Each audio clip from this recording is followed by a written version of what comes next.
John F Kennedy আমেরিকার সবচেয়ে বিখ্যাত চর্চিত প্রেসিডেন্ট ছিলেন। 22শে নভেম্বর 1963 সাল, সময় দুপুর ঠিক 12:30। এক ভিড়ের মধ্যে তাকে গুলি করে হত্যা করেছিলেন এক ব্যক্তি।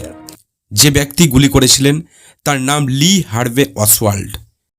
কিন্তু আমেরিকা তথা বিশ্বের এক বড় সংখ্যক লোকজন বিশ্বাস করে প্রেসিডেন্টের হত্যার পেছনে এক গভীর ষড়যন্ত্র ছিল।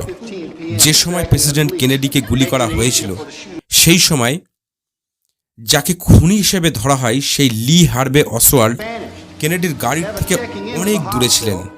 আমেরিকার অধিকাংশ লোকজন বিশ্বাস করেন আজও প্রেসিডেন্টের হত্যা অন্য কেউ করেছিল, আর যে গুলি চালিয়েছিল সেইখান থেকে সে গুলি চালিয়েই সরে পড়েছিল। আর এর পেছনের যে রহস্যটা আমি বলছি সেটা একটা মহিলাকে নিয়ে। যখন প্রেসিডেন্ট কেনেডিকে গুলি করা হয়েছিল সেই সময় তার গাড়ির চারপাশে অনেক লোক ভিড় করেছিল, সেখানে মিডিয়াও ছিল।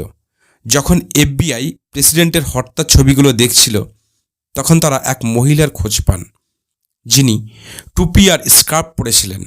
এজন্য ছবিতে তার চেহারা খুব ভালোভাবে আসেনি। FBI আরও দেখল সেই মহিলার হাতে কোনো একটা জিনিস আছে।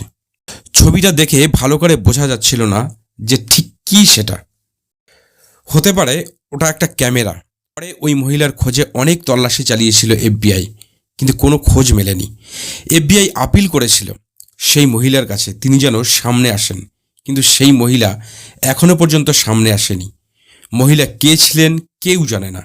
FBIকে যে ঘটনাটা চমকে দিয়েছিল সেটা হলো প্রেসিডেন্টের মার্ডারের সময় তার বডি ল্যাঙ্গুয়েজ অদ্ভুত লেগেছিল FBIয়ের কাছে। লোকজন ঘটনার সময় ভয়ে এদিক সেদিক ছোটাছুটি চালিয়েছিল, আর সেই মহিলা তার ক্যামেরা দিয়ে ছবি তুলছিল। পরবর্তীকালে ওই মহিলাকে নিয়ে অনেক থিওরি সামনে আসে। তার মধ্যে এক থিওরি হলো ওই মহিলাই কেনেডির উপর হয়তো গুলি চালিয়েছিল, আর তার হাতে ক্যামেরা নয়, খুব সম্ভবত বন্দুক ছিল। ওই মহিলাকে পরবর্তীকালে নাম দেওয়া হয়েছিল বাবুস্কা লেডি, কারণ তিনি মাথার উপর যে স্কার্ফ পরেছিলেন সেই স্কার্ফ রাশিয়ার বয়স্ক মহিলারা পরেন। রাশিয়ান ভাষায় বোবাস্কা মানে গ্র্যান্ড মাদার।